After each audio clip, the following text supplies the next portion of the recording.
Hi, Dr. Ruth Anderson here with Enlightened World Network.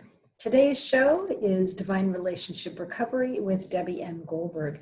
And our guest today, Teri Angel. We're here together in sunny Florida. And Deb, take us away on your show. Hello, everyone, and thanks for being here with us. We are in, as you said, Ruth, Florida. We're in Isla Morada, and we had just brought forth our 5th day of transformation. And it was a powerful day, and it left us feeling such joy at the end of it. And when I talked to God about the topic for this show, he said, we're going to call it Delightful Joy. And as you know, if you've been watching, that I get a topic and then talking points. So we are going to talk about the talking points right now and have a conversation about it. So the first one is, delightful joy is knowing that all is well, allowing yourself to be in the moment, and that everything is well and cared for. It is believing in your divine authority. It is believing in the scripture of heaven, that everything is one, and that there are laws of divine order, and it is governed by love. And I thought that was just so beautiful. And we just had a meditation and kind of experienced some of that. So what are your thoughts about it, Ruth and Teri? Well, the first thing that comes to my mind is we just spent an entire day experiencing standing in your divine authority. So maybe we should start with that and kind of define that a little bit. So for me, standing in my divine authority is really knowing that I am a spark of God's own divine light. There's nothing I can do to be removed from God's love and God's presence. Nothing I can do. Even if I were to do something truly heinous, God would not stop loving me. And standing in my divine authority is, to me, it means living my life day in and day out from that place of seeing God in me and seeing God in other people and moving forward in that way. So I guess that's what that means to me. Yeah, standing in my divine authority, living my path, being in alignment with what I came here to be. Not necessarily to do, but to be. And that being is a light. It's a light shining out. And when I stay in God's love, the light shines. When I start going into the ego part, the 3D world, and all of the have-tos and the place of doing, then I don't feel like I'm in that divine authority anymore. I feel separate. And that's what happens when we see the separateness in each other. We're not standing in our own divine authority. So I love that feeling of being connected and being there as much as possible. I know we have to do the 3D things. We have to bathe our bodies and feed our bodies and take care of our responsibilities. But even through all of that, we can still know that we are spirit. We can still have that realization of how to stand in our divine authority. I love both of your definitions, and it encompasses everything. And adding a little bit more to it is looking at yourself as a divine being and not judging yourself for whatever you're doing, thinking, feeling, that it's all divine perfection. It is your wholeness. And to show up in your wholeness and not have to hide behind anything, because you know that you are created in perfection. And that you can trust that there is a force guiding you. As God was saying, there are laws of divine order, and it's governed by love, nothing else. That in itself is a huge understanding to integrate and allowing yourself to be you. It's really beautiful. So the next part is the illusion of life keeps you from experiencing delightful joy.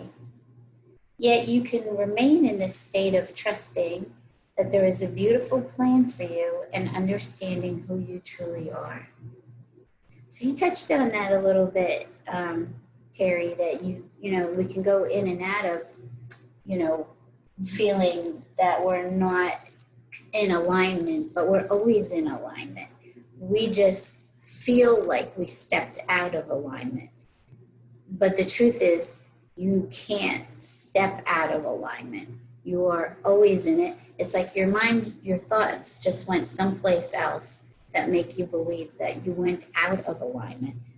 But there's just no possibility of doing that because you are the essence of God, and God does not step out of alignment and does not forget. Divine love never forgets. That's such an interesting concept because I hear people say all the time, I don't know what my calling is. I don't know what my path is. And I think you're on your path. Mm-hmm. And part of that path might be not knowing where you think you're supposed to be. But even while you're in that place of not knowing, that's exactly where you're supposed to be. Such a great point. Such a great point. Because we think all of these things, and because of the illusion of having this human experience, we believe that it's a constant belief that we're separated in some way, that you're not in the right place, that you are disconnected, that the path is something other than what you're on.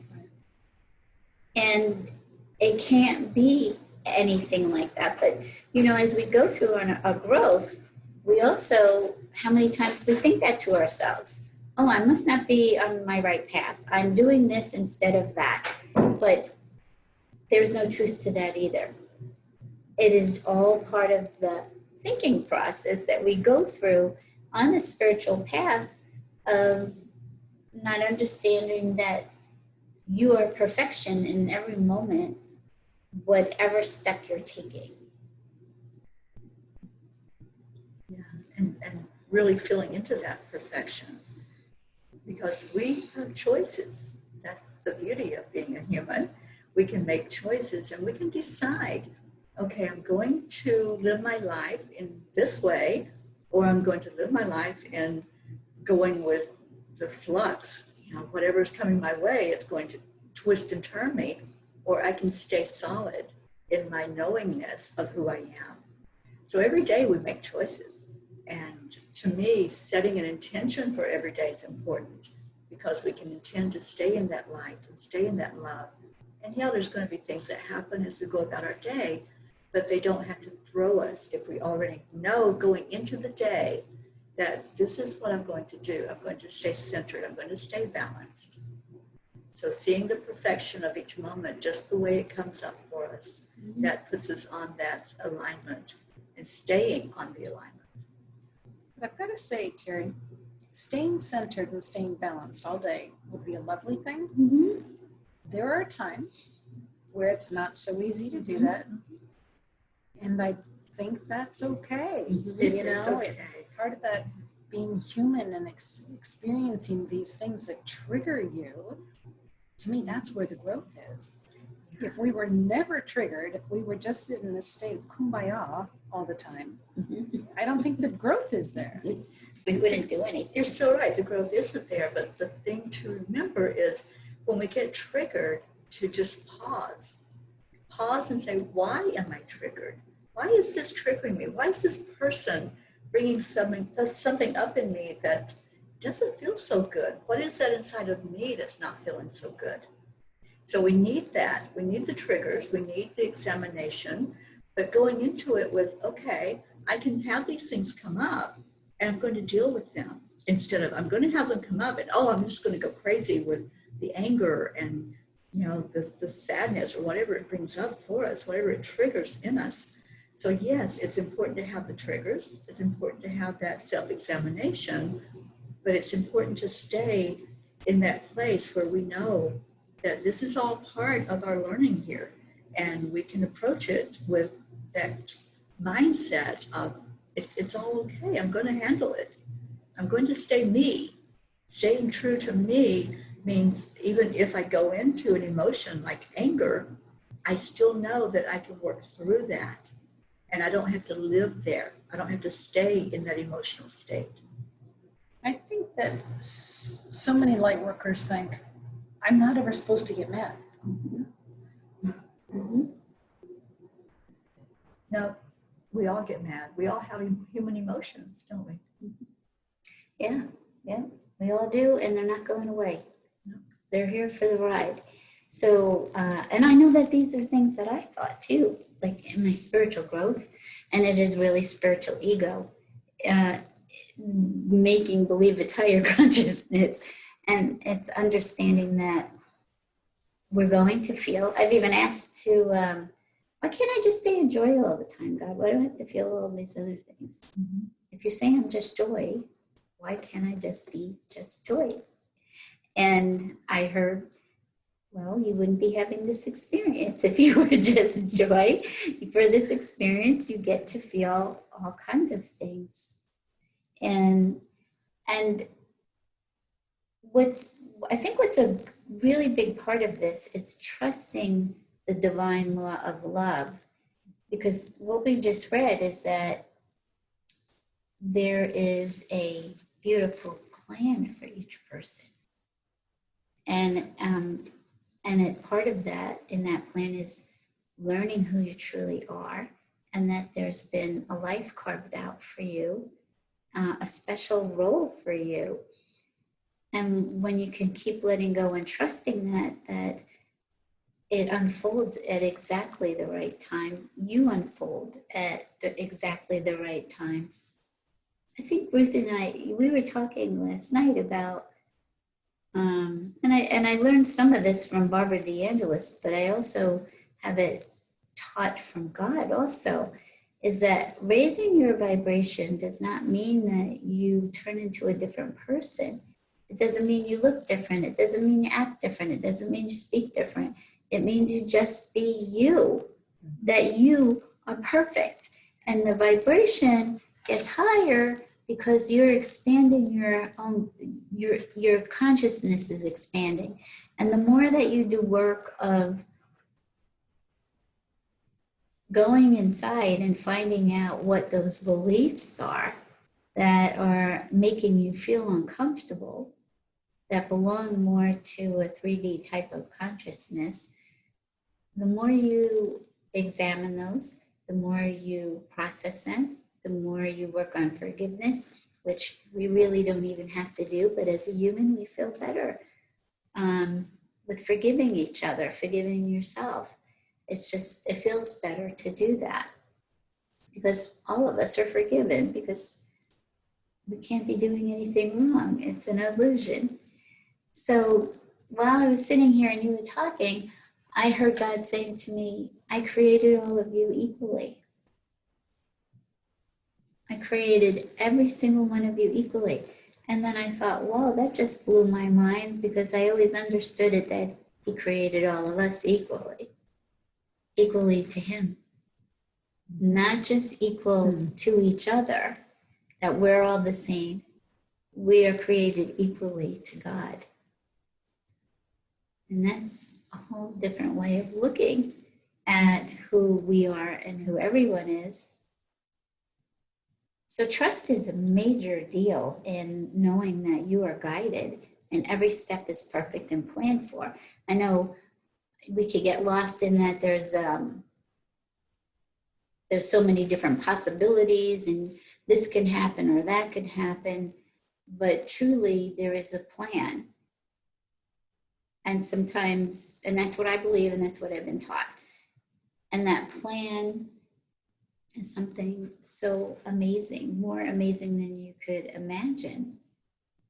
So learning how to let go and trust that you are in the right place all the time. No matter where you are. No matter where you are, even if you're down in the dumps and if you're feeling like you're being swallowed up in your experience, you are not alone and you are in the right place. You're there for a reason. It's an opportunity to experience yourself and expand yourself and really connecting with the source of your breath. So the next one is the opportunity to experience life is a blessing. Can you shift from seeing things as tragedy to beauty? And boy, we're getting a real tryout with this, aren't we, right now? Yeah, I was thinking, wow, that is really hard to find beauty in some things that have happened. So as we go higher in our consciousness and expand it and understand that everything is love. So we know that, but it's not always easy to put in place. Like what you're saying is we are going to have reactions to things. We are going to feel things. We are going to have our own preferences, which is last week's show, is we're going to look at things and say, whoa, that's not right. Or we look at things and go, yeah, that's great. That's no different. We're having a preference about what we're seeing, but it doesn't mean it's wrong or right. There's such a bigger picture. And if you understand everything's love and in divine order, we have to keep shifting ourselves. And that's what God's saying is, can you shift yourself from seeing things as tragedy to beauty? How can I find the beauty in this? So let's dive deep, because everybody's thinking the same thing. So when something horrible happens in our physical realm, how do you step back and go, well, that's beautiful? You go, that's not beautiful. All these people were just massacred. How is that beautiful? Take us there, Deb. Thanks. No pressure. Well, what I do when I look at something and I don't understand it, I ask for clarity. I ask, why am I seeing this? And can you help me understand what I'm seeing? Can you help me see it in a different way? Can you shift my perception? And, the virus, if we just take current events, and I get told what it is that I need to know, how I need to see it. And for me, what I was told is I need to not try to understand that, but to accept it as it just is, that I not take it forward with me as we transform. And that's what we're in an ascension process all the time. So when we're ascending, that I need to leave the virus back in 3D into the illusion. I don't want to bring the illusion forward with me, because that goes into all fear. That's victimization. And so where can I let go of looking at it that way? Can I choose to say, I don't believe I'm going to get sick, which is what I choose, that I'm not going to create sickness for anyone, and I'm not going to experience it. And if it should come across my path, and if it should happen, then I will deal with it because it's meant to be. We also are playing a role in some of that, in what we're creating, and then this experience has also been co-created for us, the illusion. So that's how I took the virus. Now, as we've been also talking about all the destruction that we see going on, which created great sadness for me at a few moments in time of what I was seeing. And then I have to remember, and luckily I have good friends that help me remember, that what I'm seeing, and as a metaphor, could be we're under deconstruction right now. We've all been asking for this transformation process, and there's a deconstruction of 3D consciousness. And so chaos looks awful. Chaos looks horrible. Nobody wants chaos in their life. But chaos, out of chaos comes something absolutely amazing. It comes, expansiveness comes out of the chaos. You can even look at the virus that way. Expansiveness comes out of the virus. There's other parts that we're looking at and going, well, I don't really like this or like that. But there is also great expansion coming out of, as a world, all experiencing something at the same time. Can I give an example of that? Mm-hmm. When COVID first came into the States, people were frozen. It was fascinating to sit back and watch humanity. And so many folks were frozen. And the three of us jumped in. It was like, no, there's such a void right now. There's such a need for positive programming right now to help people feel more connected to their divinity so they can step into their power and not be victims of this. And then I was watching as we were building and growing, and we brought so many things to the table during the first 2 months. And I was watching other folks, and I'm not going to name names, but it's like, okay, where are you?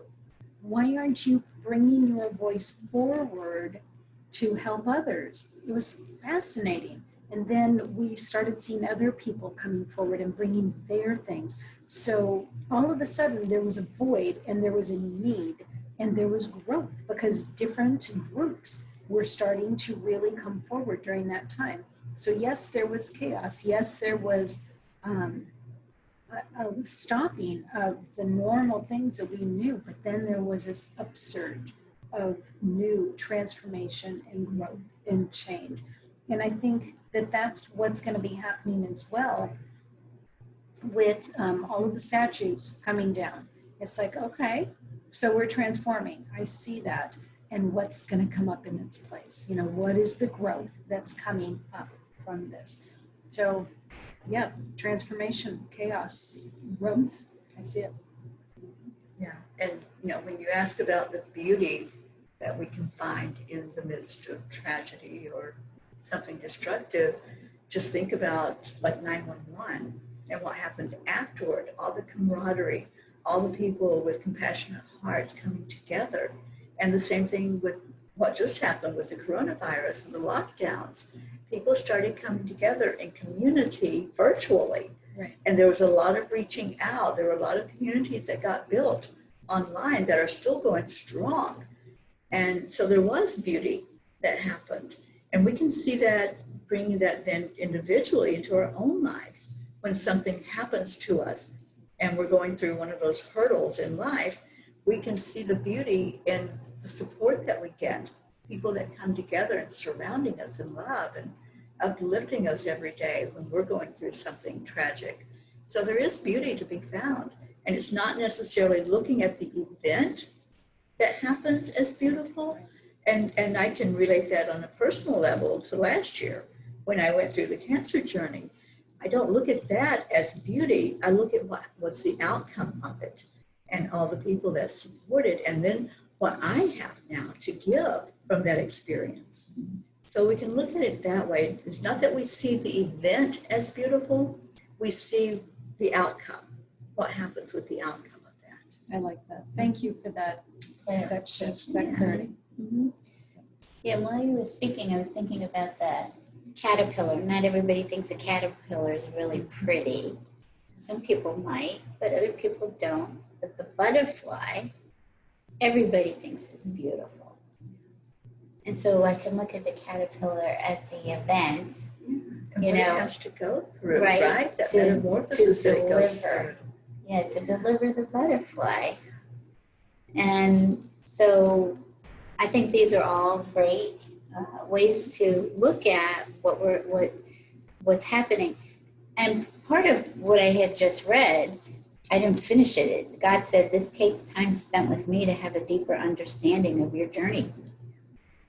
You have to keep going inside to learn how your to help your perspective in seeing and knowing how does this relate to your journey. And that only comes from going inside and asking questions. How am I supposed to see this? Can you help me see it from a higher level? Where can I shift my perspective? And then it just occurs. Either you hear it, all of a sudden, like you have a whole different way of looking at something. It just occurs. But it's being open to it instead of jumping on the wagon, which is really easy to do, is saying this is wrong or this is right, because it's just part of our human nature to do that. And then we know there's no wrong or right. We know everything is beautiful. Everything's just love. What a journey for all of us, huh? It's so amazing. The next thing God says, the things you think unforgivable are really not. They are just opportunities to extend your heart. You know, what comes up is the Holocaust. And how many victims that are survivors have you heard of that said, I had to forgive in order for me to be able to live? And wow. Wow. But you can see that, right? Yeah, forgiveness is not about the other person. I mean, the other person was there and that was an involvement. The forgiveness is about yourself and being able to cleanse and release so that you can move forward.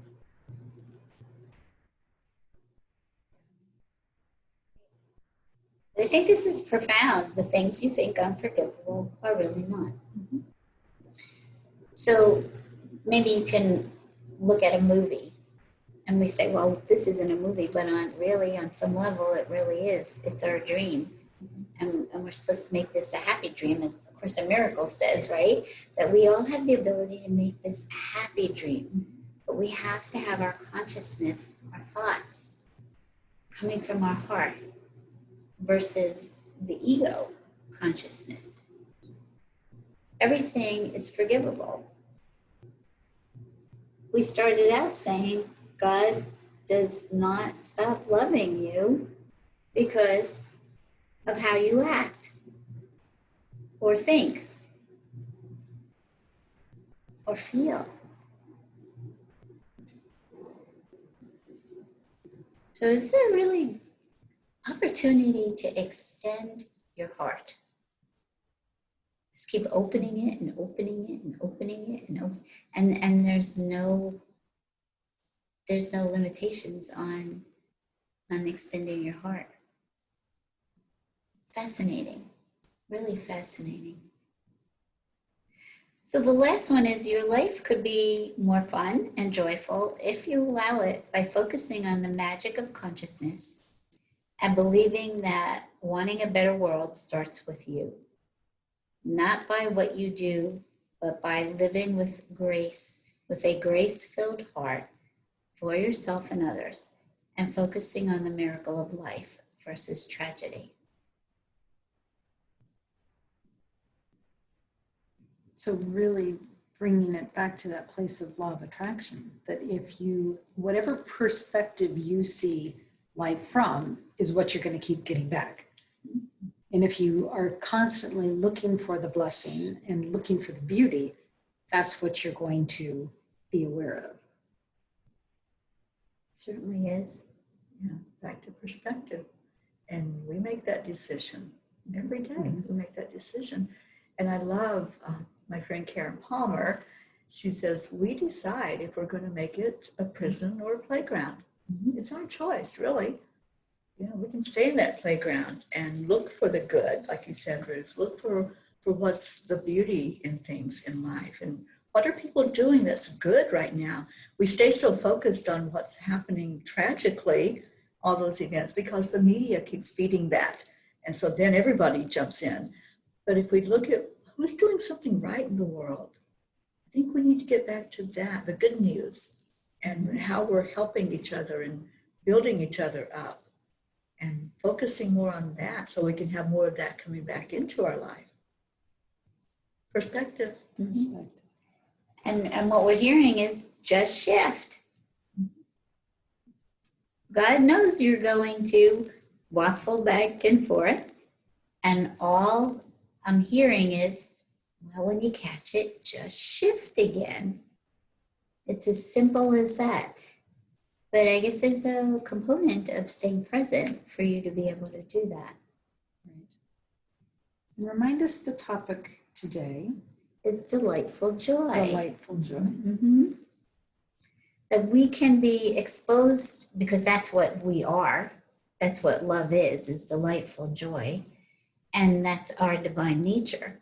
It's always there to access. But when we take a little road trip in our mind into thoughts that are not friendly, we lose that delightful joy again.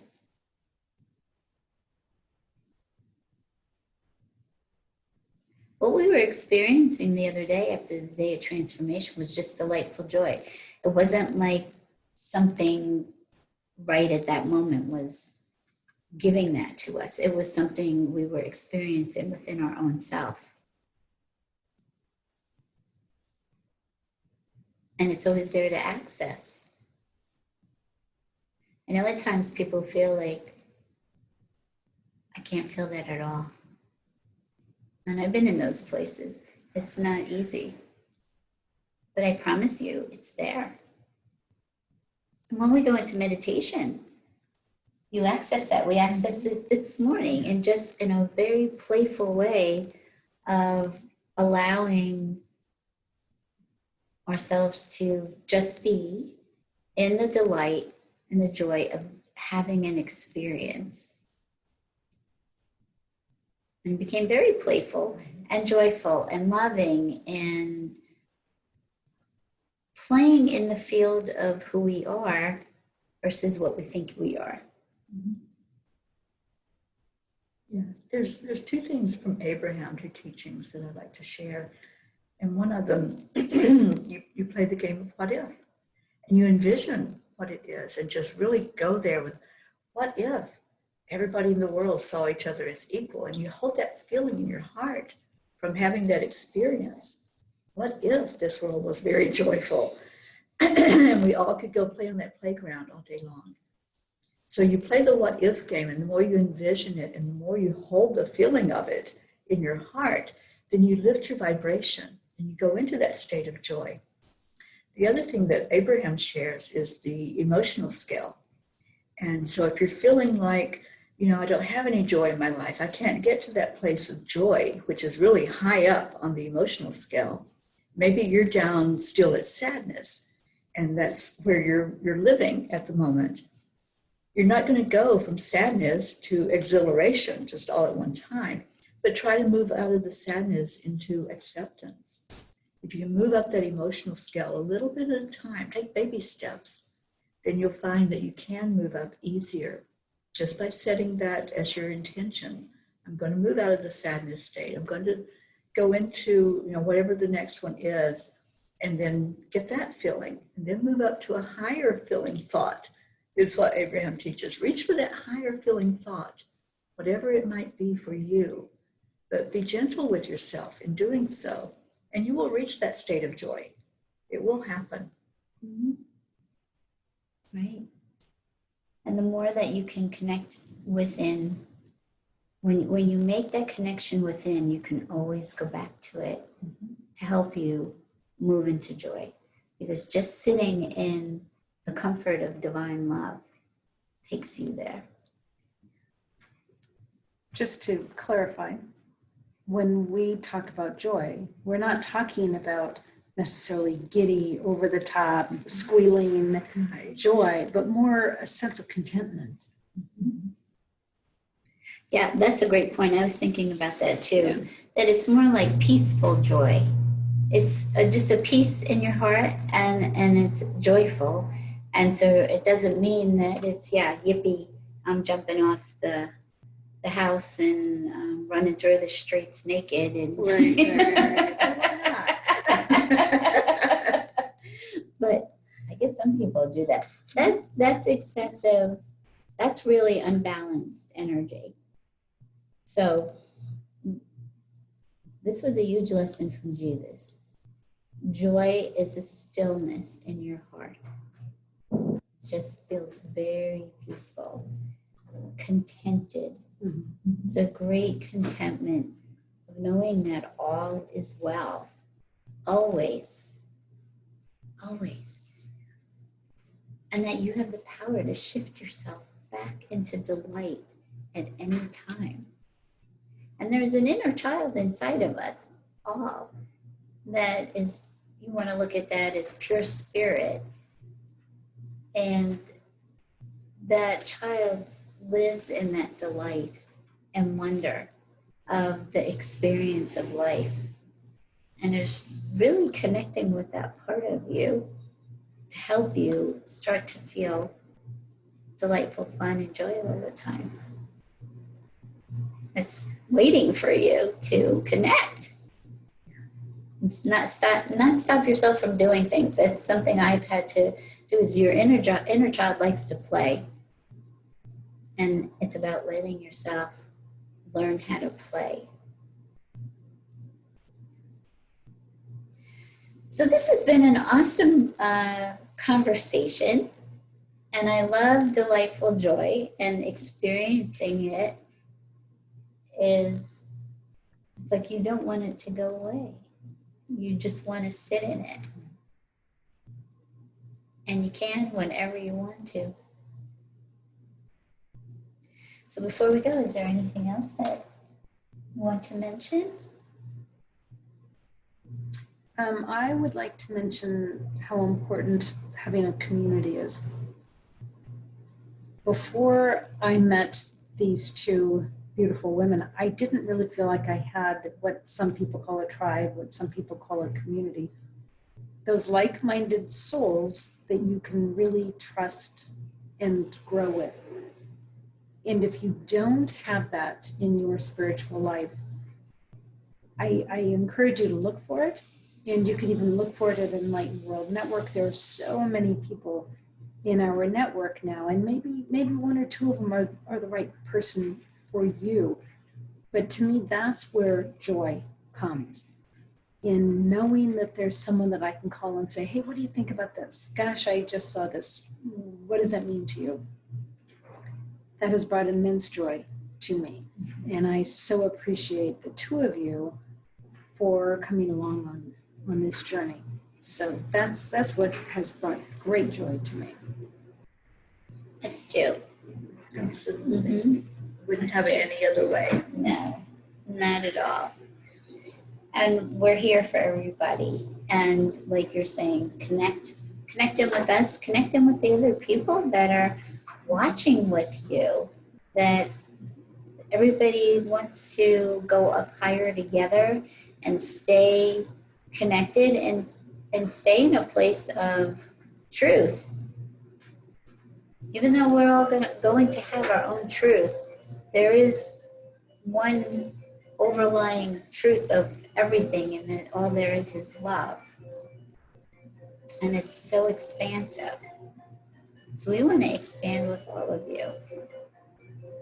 It's been a great joy and fun. Absolutely. Mm-hmm.